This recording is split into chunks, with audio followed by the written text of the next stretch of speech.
are just point-to-point at the physical layer. So it's electrically connected just from one point to another.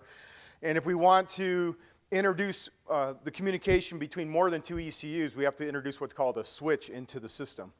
So point-to-point is similar to other technologies that are out there. SerDes, we're going to talk about that in a little bit. We can arrange the system also in a daisy chain. That would be similar to A to B, the audio bus. We do have now, recently, we're going to go into a lot of detail, what's called 10BASE-T1S. This is the most recent Ethernet technology that's 10 megabit, but fundamentally it's a bus or multi-drop or shared medium topology. So that's the first type of Ethernet that we've had in recent years where you can connect multiple ECUs to the same electrical wires, and that's 10BASE-T1S. So that's really important Ethernet, and it's designed, what makes it exciting too is that it's designed specifically to be cost competitive and competitive from a functional standpoint with controller area network, with CAN, CAN-FD, and FlexRay. So we're seeing a lot of applications of 10BASE-T1S happening very quickly, especially in the SDV world. And we'll talk about the exact reasons why 10BASE-T1S has big advantages over controller area network and FlexRay. And Ethernet can also be configured in a ring topology, and for most Ethernet networks that support ADAS applications, safety critical, functional safety, it's mostly ring topologies. You can have two rings where data flows in an inner ring and an outer ring in the opposite direction. That gives you redundancy and the ability for a part of the network to fail, and you lose zero amount of the functionality of the network. That's ring topology. So we see that as being something that's relevant for automotive applications, specifically for ADAS and safety critical applications. And then fundamentally, Ethernet, the way we use it in our house, in this building, is a star topology, and that's essentially where we just have a number of ECUs, a number of nodes, and we connect them all into a switch. And we're going to find out that Ethernet has amazing ability for routing and addressing, whereby we can modify the network, we can add in switches. We see a hierarchical star here up in this corner, and we can add switches, we can rearrange ECUs, and Ethernet automatically takes care of everything from an addressing and routing standpoint with no software changes. So we see one reason why Ethernet is so popular, becoming so popular in the automotive space, and it's the same reason why it's so popular outside of the automotive space. It's clearly the most dominant wired networking technology on Earth that the Earth has ever seen. That's Ethernet. And one of the big reasons why it's so successful is that it has this amazing ability for routing and addressing, where you can send a message and it makes it to its location, across the globe, and we don't need to make software changes to rearrange the network. So we're going to talk about that in detail. So just a few terms that are important to understand. We're going to mainly focus on switch. When we talk about Ethernet in general outside of automotive, routers are important. That's the term at the bottom. But routers typically work at the layer 3, layer 4, which is IP addresses. And in the automotive sense, when we talk about real-time networks for real-time control, we're not really concerned about routers. So don't confuse a router with an Ethernet switch. A switch is the main thing that we're going to be talking about, and a switch operates predominantly at layer 2, right at the MAC frame, at the physical addressing. That's the MAC or MAC. We're going to talk a lot about that. Terminologies that I hear sometimes that we really shouldn't use anymore is what's called a hub. Hub is a device where it just repeats everything that goes into the hub out all other ports. And hubs were something that were popular back in the 1990s, but they've kind of become extinct. Not kind of become extinct. They have totally 100% become extinct. So we don't use hubs anymore, so let's not use that term. And then a repeater and bridge, basically the same thing. The only reason why I include the word bridge here is because most of the IEEE specifications that exist still use the term bridge in place of switch, just because that was a term that was used in the older days, and that's still carried through today for some of the specs. So whenever you see an IEEE specification referring to a bridge, just think of that as a switch. And back in the old days, when these specifications first started, it was called bridging, and these days it's a switch. And bridging at that time was really kind of like a two-port switch. But again, it's not something that we really need to worry about, other than the fact that the word bridge is still used in the specifications, and we have to understand that what we're really talking about today predominantly is going to be the switch. Okay, so another important thing about automotive Ethernet that we need to understand is that predominantly most forms of Ethernet, with the exception of 10BASE-T1S, are just point-to-point networks. And Ethernet has the great ability to perform full duplex communication. And full duplex communication means just that you can transmit at full speed in one direction and transmit at full speed in the other direction at the same time. That's full duplex. So we're going to talk about different networking technologies. And with any type of networking technology, there needs to be a way so that you avoid collisions. And Ethernet's point-to-point method of avoiding collisions is just to allow full bandwidth in both directions. So a transmitter can transmit whenever it wants, and there's never going to be a collision because it gets full bandwidth in the direction that the transmitter's happening in both directions.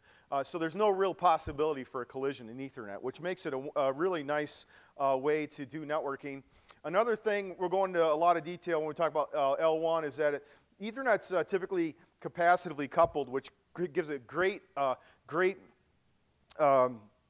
isolation characteristics. So we're going to talk about that when we hit the physical layer. But Ethernet also supports many different addressing modes: unicast, broadcast, and multicast. Unicast just means that we're going to have one message go out, or a message or a stream of messages, in this case ECU 0, and it's sending just to ECU 1. Unicast just means that we have one transmitter and one receiver. Broadcast is one to all, so a broadcast message, which is represented here by the gray line, the ECU 0 sending one message, but then all ECUs on the network receive that. And then multicast is one to a number of ECUs. So we can program an Ethernet using a switch. We're going to find out these switches are very complex and intelligent devices that we can program them to take in one message and then copy that message to multiple ECUs within a multicast address space. So we have multicast address spacing both at the physical layer, the MAC layer, and we're going to we also have the capability to do the same thing at the IP layer, at layer 3 as well. So there's a such thing as multicast for IP messages as well as MAC frames physical messages using the physical address as well. Okay, so really important for Ethernet is to understand the layers that happen. Layer 1 is the physical layer. How does the bits and bytes happen on the electrical wires or optical wires, if we got optical Ethernet? And then we're going to move up layers. We're going to spend most of our time on layer 1, layer 2. This is the MAC frame where we have physical addressing. And then when we get into layer 3, the most popular layer 3 protocol is Internet Protocol. Of course, there's two forms. I'm sure you know this, IPv4 and IPv6. We're going to go into details of those. And then layer 4 is where we get transport protocols that are real popular, TCP and UDP. So really, when we look at the Internet traffic, almost all data happens with these IP and TCP, UDP on the Internet. And when in an automotive sense, when we talk about real-time control, we're still going to use UDP, we're still going to use TCP for special applications, but there's a lot of other protocols that exist that are not IP related. So we're going to talk about those other protocols, specifically TSN, time-sensitive networking. Those are important. So it should be understood that in an automotive sense, we're not just concerned with IP traffic. There's a lot of other protocols that are better suited for real-time control than IP, specifically TSN and ABB protocols. As I mentioned, there are Ethernet, most forms of Ethernet, with the exception of 10BASE-T1S, is just point-to-point. That also means that between a port on a switch and a node or an ECU, that's electrically separated from each other. So it should be understood that A, B, and C here are electrically separated, really, networks. And this has big implications. It has big, big changes to how we do data logging and monitoring and simulation of Ethernet networks. And I believe Prashant or Samir have a presentation specifically on this. So it really changes anybody that's already accustomed to CAN or LIN or FlexRay. You have to throw away some of your thought process when we move into Ethernet, especially, or at least point-to-point Ethernet. I mentioned the layers already. So here's some of the different layers as applied to automotive Ethernet. You see at the physical layer, we're going to talk about different point-to-point networks, 100 megabit Ethernet, gigabit Ethernet, multi-gigabit Ethernet, and then also our shared medium type of Ethernet, 10 base T1S that runs at 10 meg. Those are all the physical layers that we're going to focus on today, as well as multi-gig Ethernet, which comes in forms of 2.5, 5, and 10 gigabits per second. And then data link layer, the MAC frame. This is common for, these two layers are common for all traffic on automotive Ethernet. But then once we get into layer 3, we really get a split here. So layer 3, we're still going to use IPv4, IPv6, TCP, and UDP because we still use some of these protocols here, like some IP, DOIP, diagnostics over IP, XCP. We still use like FTP, file transfer protocol, for things like software download. So TCP and UDP and IPv4 and IPv6 are still really popular in the automotive industry, but these protocols are not designed originally to be real-time control protocols.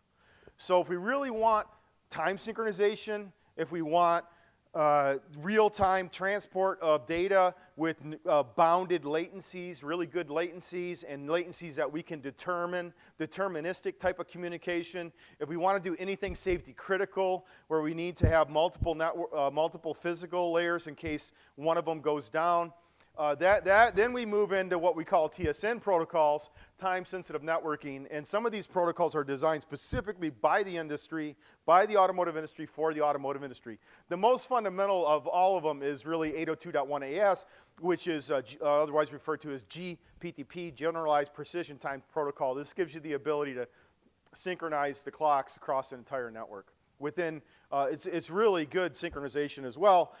With 7 switches or 7 hops, you can have still synchronization across an entire network of less than 1 microsecond. So it's really good time synchronization. And we see this automotive networking. Almost every single automotive Ethernet network that we see provides or has GPTP for time synchronization. So it's one of the fundamentals. But there's many others too. Stream reservation protocols, transport layers, IEEE 1722 to transport audio, video, and even control data like UART data or CAN data if we want to do a translation between Ethernet and CAN. But those are things we'll talk about as we go through the day. So let's just compare a few different technologies that are very popular in automotive. Just want to make sure I know what time it is. First of which is controller area network, and I think everyone realizes that this is the most dominant form of automotive networking that's ever existed, controller area network. And these days we talk about CAN-FD, so we'll probably, most of these statistics here are relative to CAN-FD. But what it is it's just a multi-drop or shared medium technology using unshielded twisted pairs. It can go up to 10 megabits per second. Practically speaking, it depends how you want to look at it. Practically speaking, control area network, it really 5 megabits per second is about the top end, practically speaking, that I've seen in applications for CAN-FD. And original CAN is just goes to 1 megabit, which is pretty slow by today's standards. So it is some of the reasons why CAN is so popular is because it's easy to use. You can add and remove nodes to the network without reprogramming anything else on the network. So you can add a node to the network, and as long as you follow certain rules, controller area network has what's called non-destructive arbitration, which just means that there's an arbitration ID in the CAN message, And if two nodes try to transmit at the same time, the frame or the message with the smaller number wins. That means it's just higher priority. But the arbitration, what's cool about CAN is the arbitration happens and no frame gets destroyed. It's called non-destructive arbitration. So there's no retry. It just means that if there's a collision, just the lower number wins and it gets to transmit without a retry, and then the higher number has to wait. So controller area network is dominant. It's going to be dominant for a long time into the future. It's a very flexible and very easy to use technology. So we know and love CAN very much. And it does have some limitations though. Bandwidth is a big limitation. Now CAN's been around for 30 years and we've maximized the limits of CAN for a long time. So we've really seen a lot of architectures just proliferate or increase the number of CAN networks just because each CAN network can't support enough data. So we've seen that for many years, and this was one big reason why Automotive Ethernet came into the picture, is because we wanted to start doing more and more stuff, and the data payload, the bandwidth needed for modern type of electrical content in a vehicle just is too high that CAN really cannot support anymore. CAN cannot do it anymore. For many applications. But for many applications, it still is capable. So we're going to see CAN for a long time in the future. But for some of the newer applications, especially when we get into video, audio data, high-level ADAS applications, control applications where there needs to be a high bandwidth, controller area network's not good enough. But it is still good enough for things like powertrain control, engine control, transmission control, bodies, doors, locks, all these things, lighting control. So we're going to see CAN around for a long time in the future for these applications. So it's not a technology that's going to disappear, and it probably won't disappear in my lifetime. It does have a relatively small payload, which is 64 bytes maximum. So that's one of the limitations. But it's very very popular. You can see here maximum 40 meter bus length and 30 nodes at 1 megabit per second. So that's really kind of a large number of ECUs and a long length for an automotive network. So it's a popular one. FlexRay came out after controller area network, about 2 decades after, and it was designed specifically to be redundant, safety critical type of network. It runs at 10 megabits per second, unshielded twisted pair, automatic clock synchronization. In controller area network, we don't have clock synchronization. And it's a TDMA type of scheme to avoid collisions. TDMA stands for time divided media access. And it just is a way to avoid collisions that all the nodes are synchronized in time. And each node gets a slot. It knows the rules. It gets a slot for when it can and cannot transmit. So each node gets a time slot, and then we have a cycle. Basically, each node will get its chance to transmit in its time slot, and then we cycle again, and each node gets another time again and again. So the nice things about FlexRay is that every FlexRay silicon has 2 FlexRay controllers, so you can have automatic redundancy. You get automatic time synchronization with FlexRay. These are the benefits. The biggest con of FlexRay, though, is that you have to program every node in a special way, and if you want to add a node or remove a node, you pretty much have to reprogram all the other nodes on the network. So it gets to be more difficult than controller area network, but controller area network's less deterministic, and FlexRay is very deterministic and applicable for ADAS type of applications and safety critical type of applications. A to B is another one that's come out that has been around for a long time. It's a daisy chain network. It's also unshielded twisted pair copper cabling, and it's designed specifically for audio data. So there's this kind of competition. Let's call it competition. You can call it a war. But between audio A to B bus and Ethernet. Ethernet originally came out, and we see Ethernet with Automotive Ethernet being used for a lot of infotainment type networks. And then even after Automotive Ethernet was introduced, the A to B, a lot of A to B applications I see replacing Ethernet even. And the reason is because A to B is designed, the silicon's designed specifically for this application, meaning the frequency at which it runs is like either 44 kilohertz or 48 kilohertz, exactly identical to what most other audio applications are, like CDs and any kind of audio equipment. It has a frame structure that carries audio data as well. And so all of this stuff happens with no software. So the nice thing about A2B is that you can just put the silicon chips down. As long as the hardware works, you get a very good audio, you can transport audio data very easily without having to develop a lot of software. So that's one reason why we see audio A2B becoming popular, is because it's just time to market and engineering costs are very high. And if we tried to do the same thing on Ethernet, you'd have to introduce protocols, there's software involved, and so there are some advantages. Ethernet has the advantage that it's more generic. You can transport not just audio data, but nonetheless, A2B has become quite popular. Another disadvantage of A2B is that it's a proprietary network. You can only buy it from ADI. And the industry typically likes standardized protocols like controller area network, Ethernet, everything is standardized so that you can have multiple vendors of the same technology that compete against each other. A2B is not like that. A2B is proprietary. You can only get it from ADI. Another one that's very interesting, I love telling the story. People used to ask me, why doesn't car companies use wireless communication? And I always thought, that's the stupidest idea I ever heard in my life. And the reason the reason why I used to think that is because every single electronic control unit in the car, it's electronic, which means it needs electricity to run, right? You got to deliver power to it.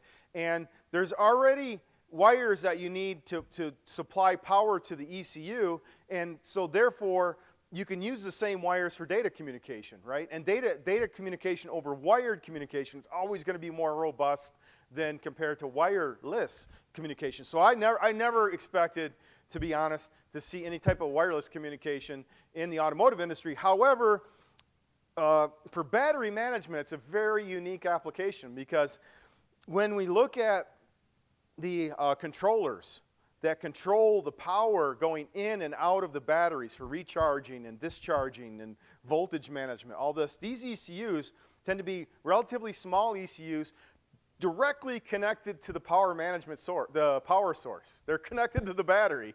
So you have basically an ECU connected to the battery with no wires, and this is what makes wireless BMS very attractive, because now we need no wires to the ECUs. We can just do everything wireless, and it really saves a lot of time in manufacturing because you don't have to actually manufacture the wires to wire everything together, and it saves weight of the wires. So we see this as being gaining quickly in popularity. But again, just like the ADI system, just like A to B, this is proprietary, and the dominant player in this market also is ADI. There is a second competitor coming up pretty strong, is Texas Instruments. They're coming up. But this is a great way. You can have wireless communication where you have a battery pack, and you can do it. Remember, you can do it because these ECUs are attached directly to a power source, and they just communicate wirelessly to a central management system where they can get data to and from. Now, it is important, since it is a wireless system, that there's the design of the physical battery pack, the enclosure of the battery pack is important, because you don't want the signals of the battery of the wireless system getting out, and you don't want disturbance getting in. So when we talk about WBMS or wireless battery management systems, the enclosure, the orientation of the ECUs, all these types of things is very important. And then, of course, you have to have an antenna on each one of the ECUs. But normally, the antennas can just be part of the PCB, part of the printed circuit board. So it still is low cost, but I mean, it's not 100% for free, because there is some packaging requirements that you don't get if you have a wired system. But it is gaining in popularity very quickly. SerDes applications also very popular for cameras and serializer deserializers. This is a technology that's also point-to-point. It uses shielded twisted pair or coax, but we're talking really high speeds here. High speeds, multi-gig. And the reason why we need multi-gig speeds is because, typically speaking, these serializers, deserializers, are used for ADAS or autonomous driving, where you need image data coming in at uncompressed video coming in that we can analyze what's happening. Now why is uncompressed video important? Uncompressed video is important because if you introduce compression like H.264, you introduce a very large latency, and the latency can be dynamic in time as well. So really, most applications for autonomous control requires uncompressed video data transfer, just simply because whenever we introduce any type of compression, we're going to introduce a latency that's normally not acceptable for ADAS or autonomous type applications. So what's great about this is they're very high speed, but they're only high speed in one direction. So in this case, the only direction that you need high speed data is from the camera to the host. The other direction, it's called an I2C back channel, normally runs at, I think, 50 megabits per second. Relatively slow speed. And the only thing we do with the back channel, the I2C back channel, is like configuration of the turning on the camera and things like that. So it's a technology that is designed specifically for cameras. And in the industry, there's a lot happening here where there's big competition between Ethernet, the higher gigabit Ethernets, and SerDes applications, and we'll see who wins. But so far the SerDes has been winning. The advantage of Ethernet is that it's a standardized technology. The SerDes, again, are not standardized. Again, you have ADI as a big player. They have what's called GMSL, different technologies, GMSL. Texas Instruments has what's called FPD link. And then we have Sony that's called GVIF. These are non-compatible proprietary technologies, which stinks. It's not good. But nonetheless, the reason why people use SerDes, again, is the same reason why A2B is popular. You put two chips down, you get video data in, you get video data out. It's so simple. When you talk about Ethernet or anything else, you require protocols to transport any kind of stream data, because Ethernet, we're going to see, is a packet-based or frame-based technology, very similar to CAN and FlexRay in that sense. The other thing that makes the SerDes good is that the bandwidth and the power required for the communication is used where it's most needed. That means just in one direction. It's called an asymmetric communication technology, where you have a lot of bandwidth in one direction, very little bandwidth in the other. And most forms, or all forms of Ethernet right now, are symmetric communications, as we notice. And that just means that you're wasting power capabilities for data in a direction that you don't need. So we see SerDes being very popular, very high speed, and SerDes have always been able to develop newer, higher speeds faster than the standard Ethernet. Because in Ethernet we get with a proprietary technology, even though that industry doesn't like it, the nice thing about it is that you can develop it quicker. You don't need a committee to approve it. You just say, okay, we're doing a new one, a new version, blah, blah, blah, and it comes out faster normally than standard technologies like Ethernet. So we'll see what happens in the future, but it is a very popular technology that will likely continue to dominate, specifically for camera information. And now we get Automotive Ethernet. So with Automotive Ethernet, it's very important to understand is that it is not a single technology. It's a family of technologies. And that's what makes it so popular, is that we have Automotive Ethernet all the way at the low end from 10 megabits per second, all the way up to the top end of 10 gigabits per second in silicon right now. And we're working on currently 25 gigabits per second payloads on Ethernet. So it is a family of technologies.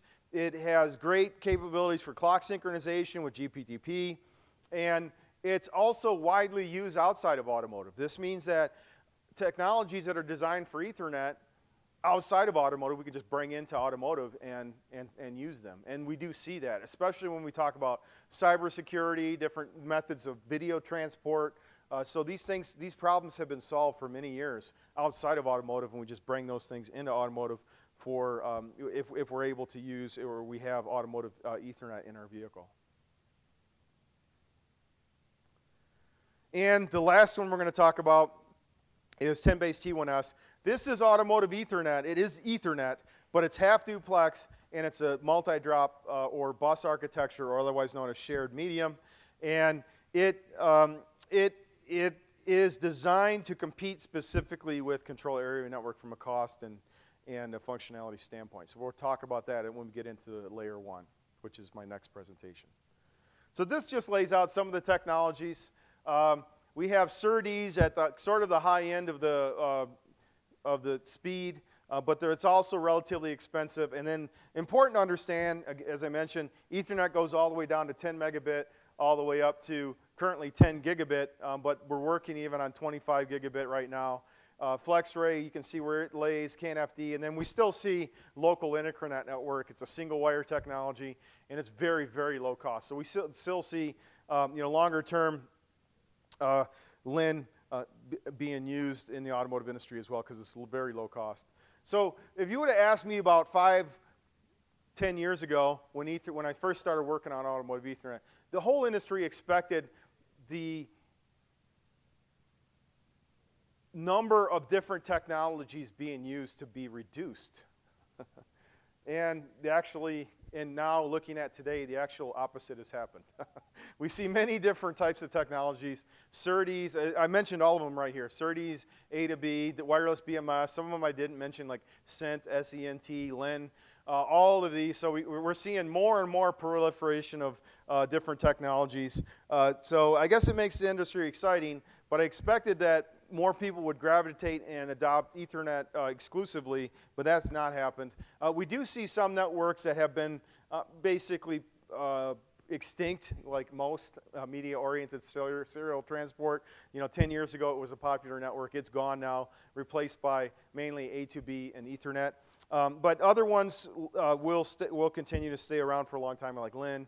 And we're going to talk about control area network. Control area network, I think, is going to be around a long time, but for certain architectures, specifically SDV, zonal architecture, we're going to talk about why 10BASE-T1S has a big advantage over controller area network. So we are starting to see now some OEMs with architectures that have like no CAN, no controller area network, believe it or not.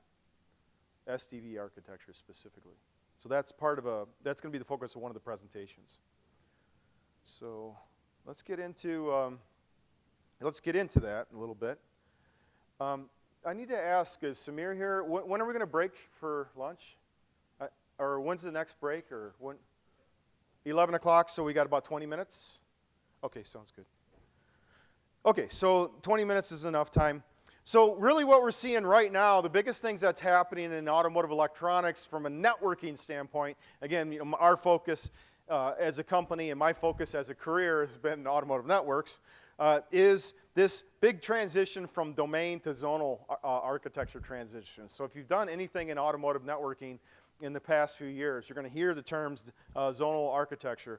So what has happened over the past 30 years is that we have what's called a domain-based network, meaning a network dedicated to, let's say, powertrain. And then a different network that's dedicated to lighting in the doors, and the door switches and things. And a different network for heating and cooling, for HVAC. And then a different network maybe for brakes. So what we've done in the past 30 years is just design a network for a specific purpose, a specific domain, and then another network for a different domain, another network for a different domain, and we've layered the wires on top of each other, the wiring on top and on top and on top of each other. And so now we have these super complex wiring harnesses. They weigh a lot, and we've also another result of this is that a vehicle that has a high electrical content, like a luxury vehicle, let's say from a German manufacturer, it might have like 100 different ECUs in it. So we've also seen a lot increase in the number of ECUs that exist as well, which also adds to weight and cost. So this has proliferated like that for the past 30 years, and nobody's really done anything about it until now. And so one big reason why we're moving to a different paradigm is to reduce the number of ECUs and the number of wiring. So what happens in this new paradigm, this new architecture, is that we group the actuators and sensors, the electronic content of the vehicle, the network for those, not based on function, not based on domain, but rather differently. We group it together based on location in the vehicle. That's why you get the name Zone, Z-O-N-E. Like we're networking based on where the actuators and sensors are in the car. So really what happens with this paradigm and this architecture is that we will network together actuators and sensors within a certain region of the vehicle, like left front, left right, or front right, front left, rear right, rear left, for example. Those would be the 4 main zones. There could be other zones. So it depends on how much electrical content that we have. But nonetheless, there's zones. And then we're gonna have these what's called zonal controllers or aggregator controllers here that are just aggregate the data to and from the different actuators. And where are we going to aggregate to and from? We're going to introduce also what's called a central compute module. And this central compute module is like a super brain, okay, that as much as possible, we're going to remove all the software decision making from 100 different ECUs and put it all into one ECU. So some of the things we do with this architecture is we reduce the number of ECUs by a lot. We reduce the wiring by a lot as well, because we're not stretching multiple networks across the entire vehicle for each different function. We just have a backbone, and then the wiring, the distance to wire becomes much shorter because of the zone architecture. So we're reducing the number of connectors, we're reducing the amount of copper that we have to use for wiring, we're reducing the number of ECUs, and this has become very, very popular. One other big reason that this is popular is because this architecture, the zonal architecture, is the architecture that supports SDV the best as well. So almost any time you hear the marketing term SDV, software defined vehicle, under the hood, it's almost always a zonal architecture. And the reason why is because that central compute module, instead of 100 different ECUs from 25 different suppliers, you got to update the software every time. If you want to update the software post-production, which is one thing you're doing with SDVs, is it's much easier to do with a single ECU rather than like 100 different ECUs. So this is a paradigm that we're going to see, and it's not going to go away. It's very, very popular. For those of you working in the supply base, it's disruptive as well. Sorry to say, but it is going to be. It has already been disruptive, and it will continue to be disruptive because where in the past you've had suppliers be specialized in a specific domain, and they supply ECUs in that domain, that paradigm is kind of going away. Going to go away with SDV vehicles at least. There'll still plenty of, especially for a lot of different markets, architectures, domain-based architectures for a long time into the future. It's not like the whole world's going from domain architecture to zonal architecture in 1 year. This is going to be like probably a 20-year process, but nonetheless, it is moving in that direction.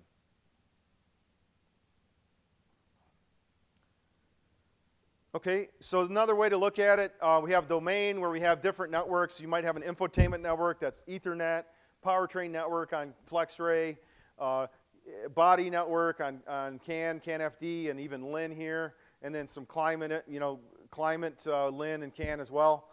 So this was like a domain-based architecture, and I always like to say the joke, you could look at a domain architecture and how that company is organized from a people standpoint as well. Because the domain architecture and the organization of the company just lay on top of each other. And that's pretty much how that's reality.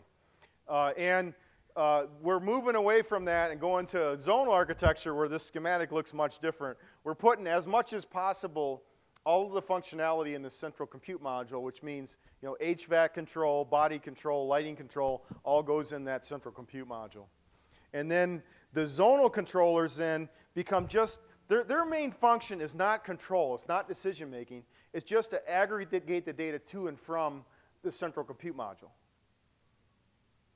That's their main job, the zonal controllers, or the aggregators. Sometimes they're called aggregators.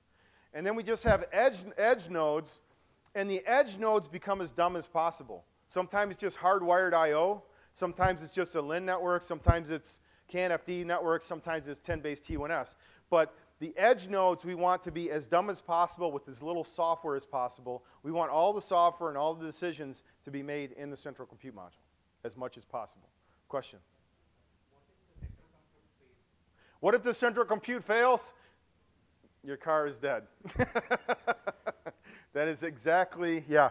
So you noticed in my previous one, I showed two here.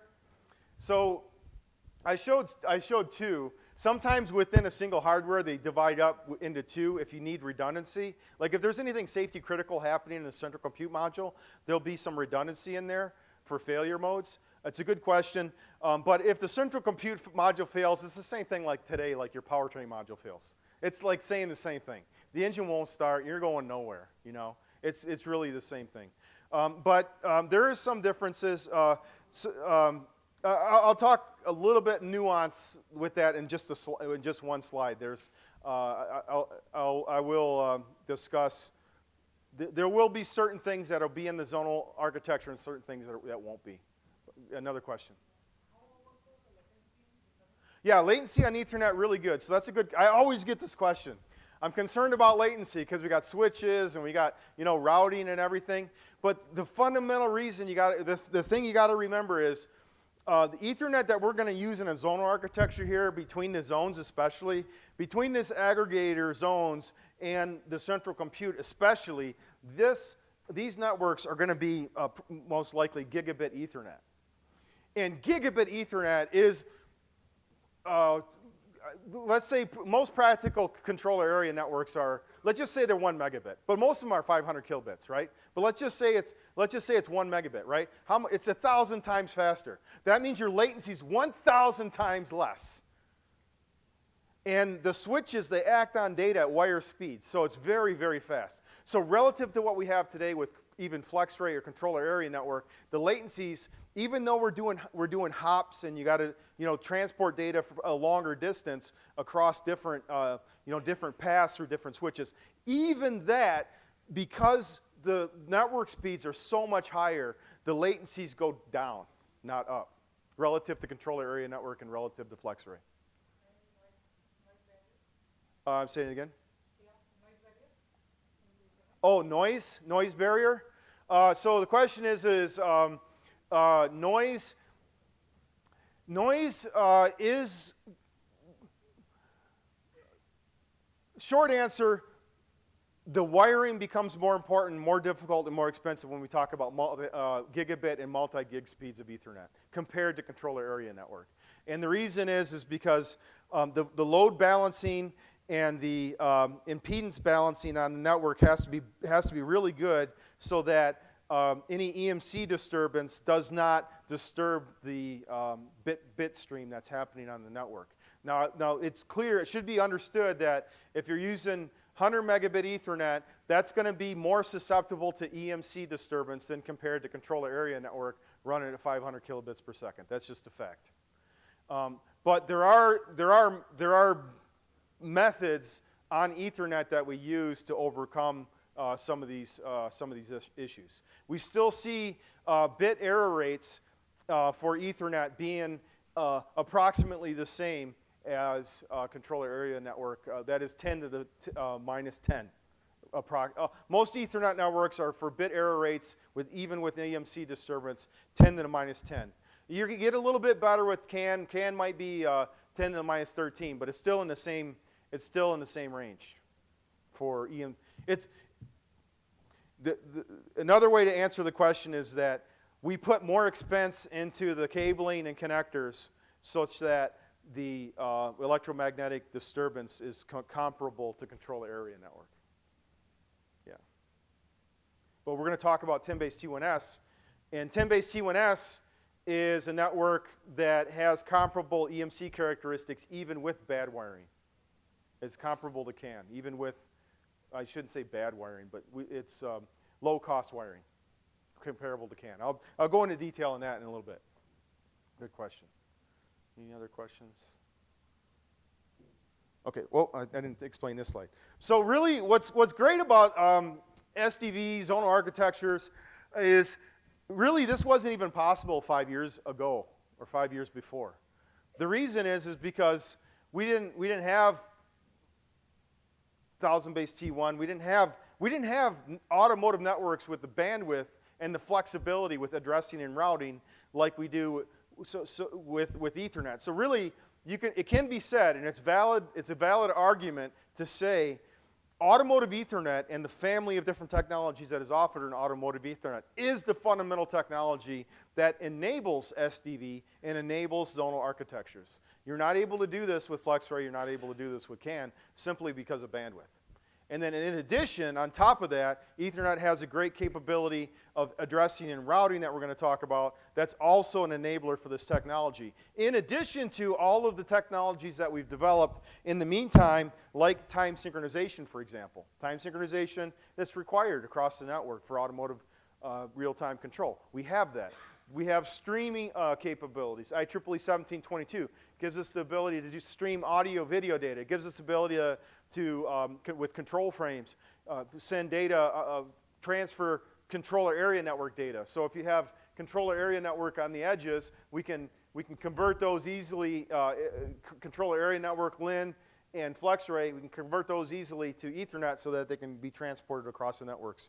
We also have a group called Open Alliance that handles very specific automotive use cases for automotive networking that don't exist outside of automotive, like, for example, power management, putting the whole network into low power mode. And it's an interesting story. When I first started talking to some of these California Ethernet silicon providers, you know, it's like, you know, your silicon for not automotive, you know, do you have any kind of power management? They're like, oh yeah, we got power management, we got low power modes. It's like, I was like, okay, what's the current for that chip at 12 volts? They're like, oh yeah, it's super low power. It's a 200 milliamps. I'm like, 200 milliamps, oh my God. That's like horrible. That's terrible. That's absolutely, you know, for most automotive applications, we're talking 50 microamps or less. So there had to be some automotive adaptations to the silicon to be able to go, you know, to be able to have this power management capabilities, and that's some things that we're still working on today. That's Open Alliance, and then AutoZar, of course, is important because it gives us the ability to describe everything that's happening on the network with the ARXML file, network management, and then AutoZar in general gives us ability to share software within a central hardware. That was one of the things that it was originally designed for, was to be able to share software within a single ECU from multiple suppliers. So AutoZar becomes an important component of SDV vehicles for the most part as well. Okay, so it's important to understand that we've in the recent past lived in a domain architecture world, and there's lots of OEMs with different domain architectures that use different technologies. Some companies use FlexRay, some companies don't. Some, you know, almost everyone uses CAN, but they use CAN in different ways. So really, where we're moving towards right now is sort of a partial zonal architecture. So like every zonal architecture that's out there, every SDV that's out there, there's nobody that's going to design a safety critical brake application and put it in the zonal architecture on your very first release of zonal architecture. That's just way too dangerous, right? We're not going to have, you know, so generally speaking, anything safety critical becomes separate, its own network, just like today, no different. So these will be carryover things, and the stuff that happens especially between the communication between the zones, Another implication of this is that these communication paths between the zones and the central compute, it's going to carry all types of data. It's not just one type of data anymore. It's going to have body control data, HVAC control data, anything on there, lighting, and to put safety critical information also on top of that would be a dangerous step to make. So all OEMs are not going to do that. There's certain networks that will stay separate for a long time in the future, and there's even debate within the communities of Ethernet. Will those safety critical networks ever make it to the zonal architecture? Maybe, maybe not, but certainly not in the next few years. The industry is going to release SDV vehicles, release zonal architectures, and it's already enough work. It's already dangerous enough. It's already hard to verify because it's such a big paradigm change without adding in safety critical type of things.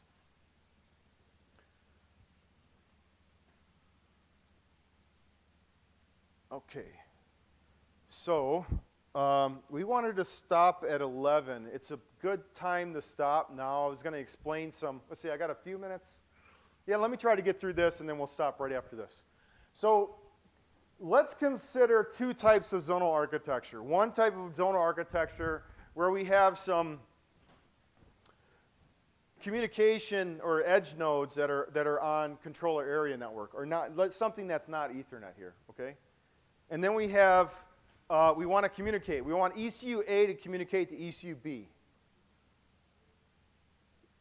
So what happens, ECU A wants to send some information to ECU B, it's going to create a CAN FD frame or a CAN frame. It's going to send that to the zone because that's what it's connected to. But then inside the zonal controller, between the zone controller and the central compute, you don't have CAN. It doesn't exist. What do you have? You have just Ethernet.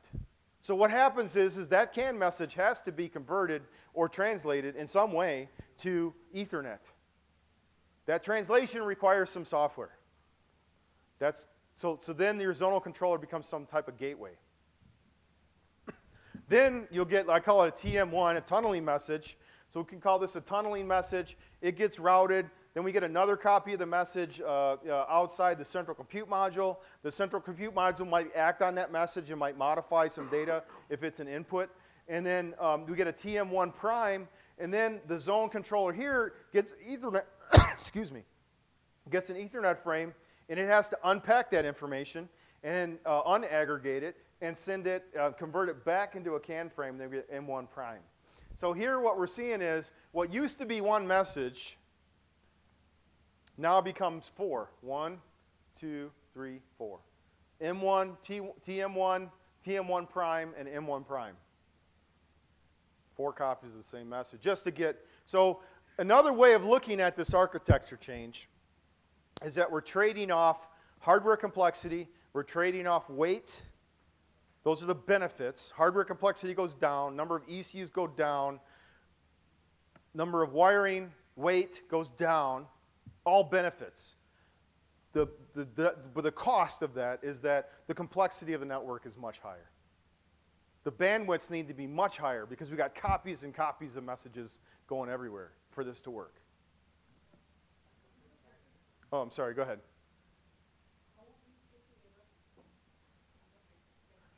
How do you, okay, so there's different, so the question is how do we check for errors in communication? The answer is there's lots of different ways to check errors, and it depends on what kind of data you want to transfer.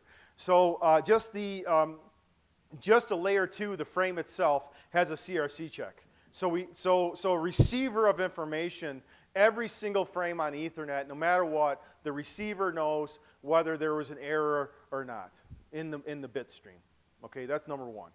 But on top of that, there's lots of different protocols to add in additional capabilities for additional robustness. Like, for example, the easy one to explain with TCP. Right? TCP, you can send data, and you're guaranteed that the receiver gets all the data in the order that it was sent. Can reassemble everything. There's other protocols that are more real-time control. There's frame replication redundancy for automotive safety critical applications. There's lots of TSN protocols. So the short answer is that if you want to guarantee delivery and guarantee latency, there's nothing in the hardware layer that gives that to you guaranteed. But there's plenty of different protocols for different use cases that will enable that to happen. Say that again? Partial networking, that's a very good question. Partial networking, yes, short answer is partial networking has to happen, but remember, partial networking is essentially, for those that don't know, it's a concept that we introduced in CAN, and I believe it also exists in LIN as well, where you can have some ECUs on the network asleep while other ones are still awake, and the network's still communicating just with those ECUs that are awake, a subset of the ECUs. That's called partial networking. In Ethernet,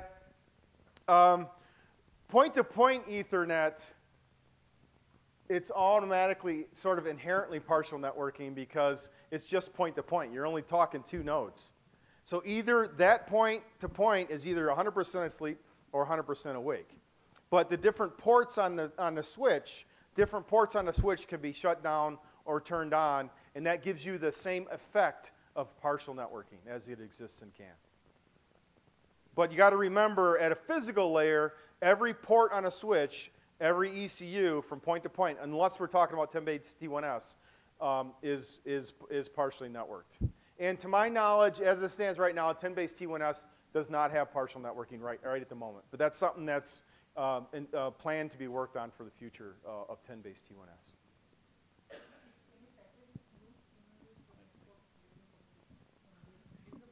There is any process to recover it? There is no process for recovery in case of an error on Ethernet frame. So this is going to be probably emotionally disturbing to you. But let me disturb you emotionally first, and as you go through the day, you have to emotionally accept the danger. There is nothing in Ethernet like CAN that gives you automatic recovery or retransmit of data. But if you think about it, for most control applications, the best response to an error sometimes is just wait for a refresh of the data. So if you're sending data so you design your network so that if you drop a message, the next time the transmitter sends it, let's say every 5 milliseconds, then if you miss a message in 5 milliseconds, it's got an error and you have to drop that frame, right? What's the best response? You could retransmit, but if you retransmit, your data's automatically old already, right? There's no recovery where it's not physically possible to recover a message and not lose the time that it takes to recover. So no matter what, you're going to get old data. So most of the time, the best response to a failed message is just to wait for the refresh of the next frame. That's automatic. So you have to. That's just reality for most control applications. That being said, there are plenty of, like I said, frame replication, redundancy. There's protocols that'll handle this for you. But in the hardware at layer 1, layer 2, there's no recovery. If there's a CRC error, if there's any problem with the frame's malformed, the response to that, according to the spec, is just drop the frame. That's it. Another question.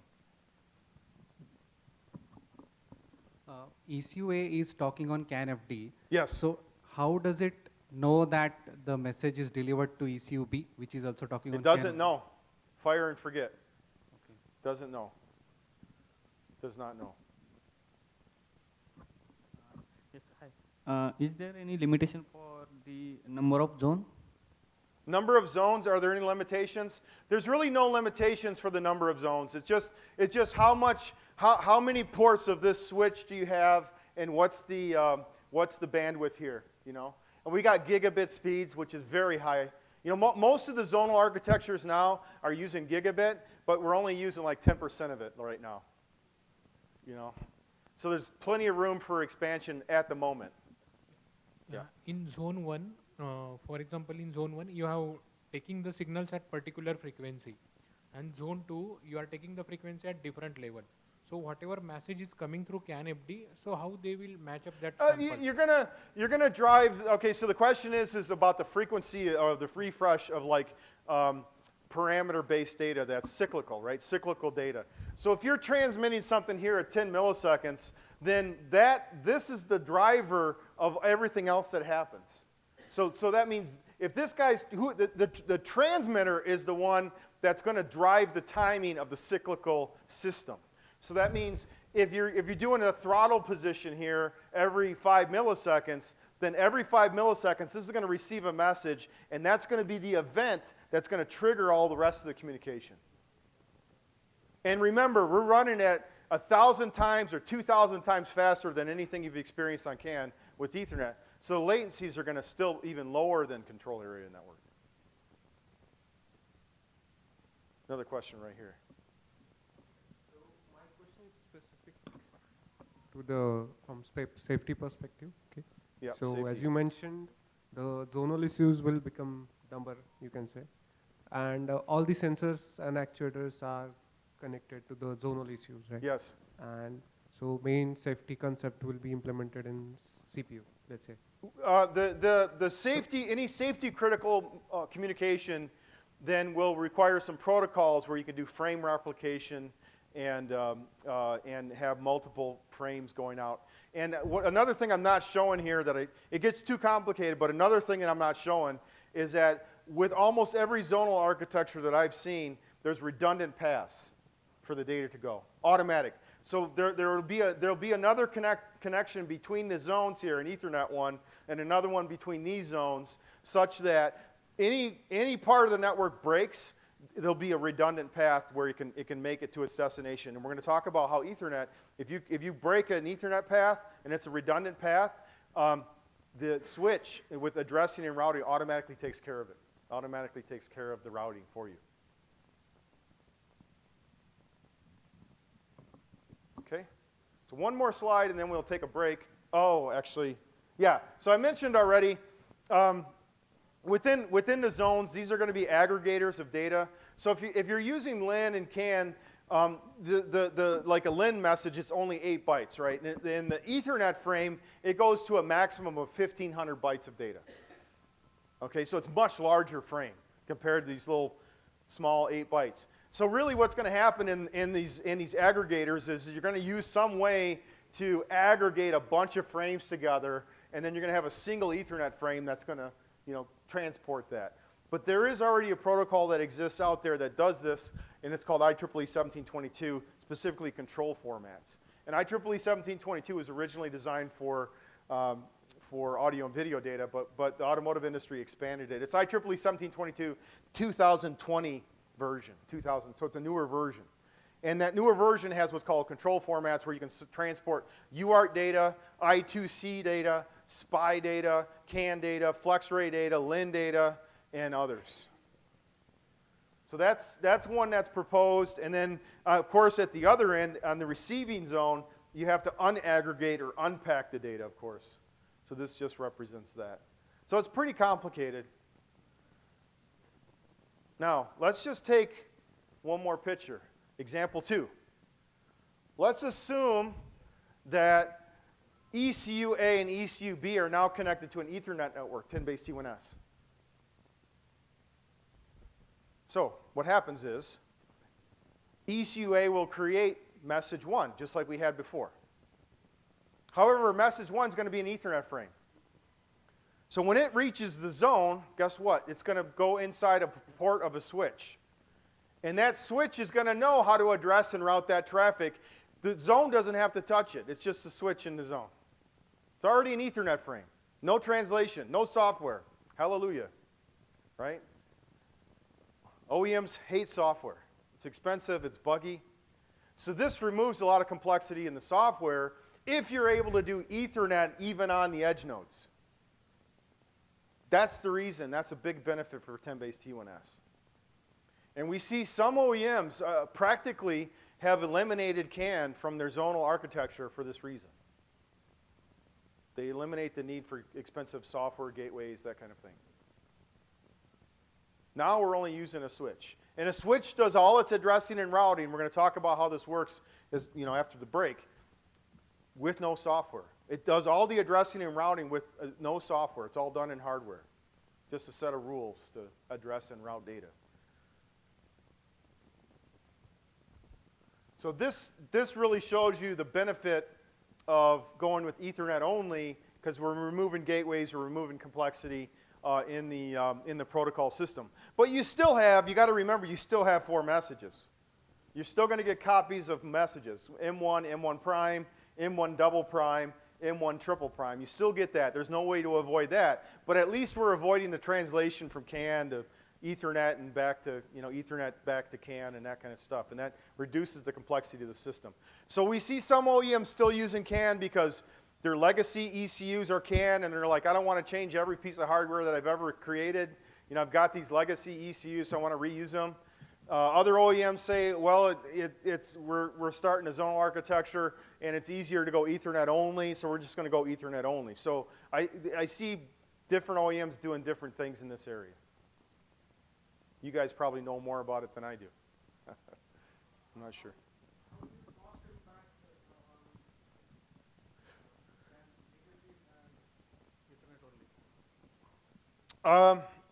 From a hardware standpoint, from a piecewise standpoint, the cost between CAN and Ethernet, considering 10 base T1S, so 10 base T1S is designed to be cost parity with CAN. Cost parity. Same cost on the hardware. But yet, if you use 10 base T1S, you get a reduction in complexity of software. In that case, why don't all OEMs go to all Ethernet? I think the question is why, in that case, why don't all OEMs go to all Ethernet? I think eventually they will. They will. But it's a question of, if you're an OEM and you've got a whole bunch of ECUs that have already been proven in the field, have been validated, and you don't want to change that functionality, and you want to introduce a zonal controller, if you change to Ethernet, you got to revalidate that entire ECU again. Whereas some OEMs say it's easier for me just to carry over, just use that legacy for now, and then we'll worry about going Ethernet only in the future. It really depends on the history of the OEM, and where are they coming from and where they're going to. And different OEMs have different ideas about it. There's differences in opinion, heavy differences in opinion about this, I will say. That's a great, oh yeah, one more question, and then we'll take a break right there. Can we see a scenario where switch is kind of a switch plus a zonal? Essentially, when you say the word switch, by definition, By hardware, I mean. by definition, you mean a certain thing. But the zonal controllers, they're all going to have a switch in them no matter what. They're going to have a switch in there for sure, an Ethernet switch. But in addition to the Ethernet switch, there's going to be some other logic that aggregates other information. Like, for example, some of these things coming out of the zone is not even a network. It's just hardwired voltage. It could be an analog signal or a digital signal in and out. Or it could be LIN.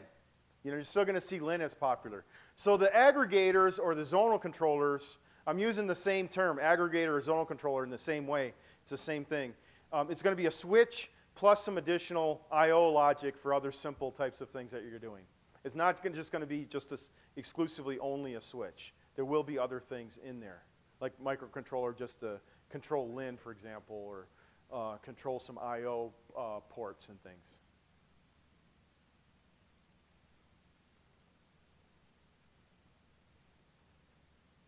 Okay, that's a great time for a break. Thanks a lot for everyone's attention. How long is the break going to be? Half an hour? Half an hour break, okay.